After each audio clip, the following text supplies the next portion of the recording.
شروع اللہ کے نام سے جو بے انتہا مہربان اور رحم فرمانے والا ہے۔ الف لام میم، یہ کتاب حکیم کی آیات ہے، ہدایت اور رحمت نیککار لوگوں کے لیے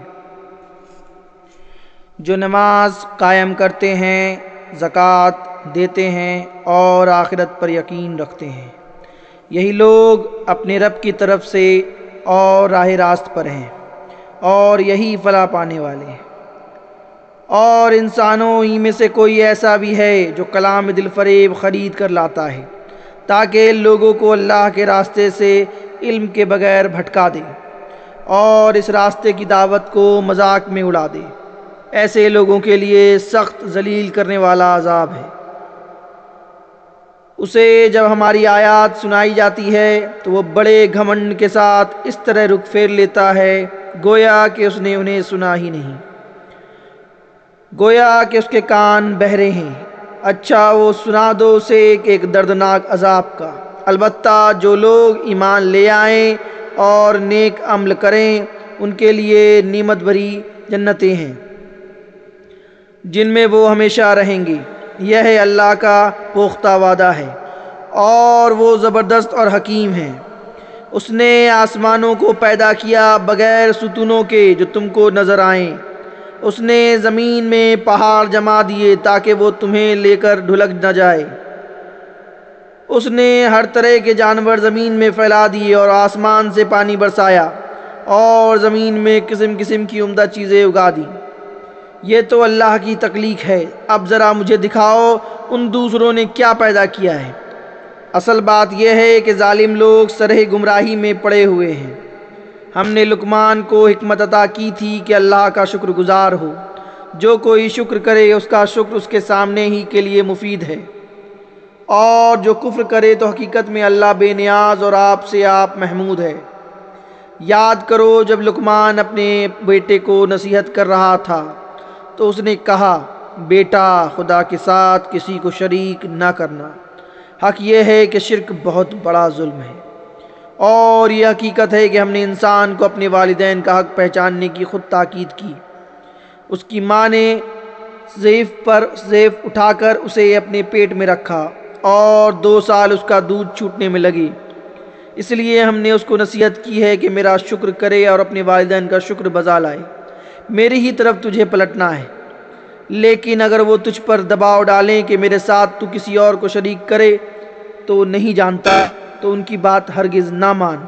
دنیا میں ان کے ساتھ نیک برتاؤ کرتا رہے مگر پیروی اس شخص کے راستے کی کر جس نے میری طرف رجوع کیا ہے۔ پھر تم سب کو پلٹنا میری ہی طرف ہے، اس وقت میں تمہیں بتاؤں گا کہ تم کیسے عمل کرتے رہے ہو۔ اور لقمان نے کہا تھا کہ بیٹا کوئی چیز رائی کے دانے برابر بھی ہو اور کسی چٹان میں یا آسمانوں یا زمین میں کہیں چھپی ہوئی ہو، اللہ اسے نکال لائے گا، وہ باریک بین اور باخبر ہے۔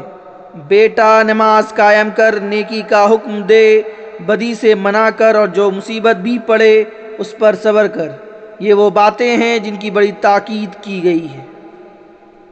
اور لوگوں سے منہ پھیر کر بات نہ کر، نہ زمین میں اکڑ کر چل۔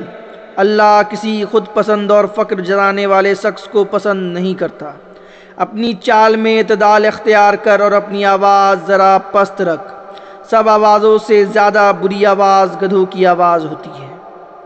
کیا تم لوگ نہیں دیکھتے کہ اللہ نے زمین اور آسمانوں کی ساری چیزیں تمہارے لیے مسخر کر رکھی ہیں، اور اپنی کھلی اور چھپی نعمتیں تم پر تمام کر دی ہیں؟ اس پر حال یہ ہے کہ انسانوں میں سے کچھ لوگ ہیں جو اللہ کے بارے میں جھگڑتے ہیں بغیر اس کے کہ ان کے پاس کوئی علم ہو یا ہدایت یا کوئی روشنی دکھانے والی کتاب۔ اور جب ان سے کہا جاتا ہے کہ پیروی کرو اس چیز کی جو اللہ نے نازل کی ہے تو کہتے ہیں کہ ہم تو اس چیز کی پیروی کریں گے جس پر ہم نے اپنے باپ دادا کو پایا ہے۔ کیا یہ انہی کی پیروی کریں گے، خواہ شیطان ان کو بھڑکتی ہوئی آنکھ ہی کی طرف کیوں نہ بلا رہا ہو؟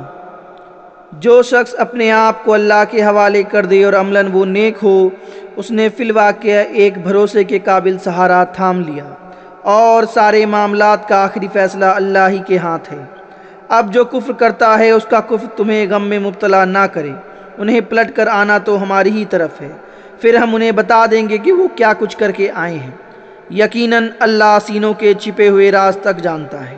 ہم تھوڑی مدت انہیں دنیا میں مزے کرنے کا موقع دے رہے ہیں، پھر ان کو بے بس کر کے ایک سخت عذاب کی طرف کھینچ لے جائیں گے۔ اگر تم ان سے پوچھو کہ زمین اور آسمانوں کو کس نے پیدا کیا تو یہ ضرور کہیں گے کہ اللہ نے۔ کہو الحمدللہ، مگر ان میں سے اکثر لوگ جانتے نہیں کہ آسمان اور زمین میں جو کچھ ہے اللہ کا ہے۔ بے شک اللہ بے نیاز اور آپ سے آپ محمود ہے۔ زمین میں جتنے درخت ہیں اگر وہ سب کے سب قلم بن جائے اور سمندر دبات بن جائے جسے ساتھ مزید سمندر روشنائی مہیا کرے، تب بھی اللہ کی باتیں لکھنے سے ختم نہ ہوں گی۔ بے شک اللہ زبردست اور حکیم ہے۔ تم سارے انسانوں کو پیدا کرنا اور پھر دوبارہ جلا اٹھانا تو اس کے لیے بس ایسا ہے جیسے ایک منتقص کو پیدا کرنا اور جلا اٹھانا۔ حقیقت یہ ہے کہ اللہ سب کچھ سننے اور دیکھنے والا ہے۔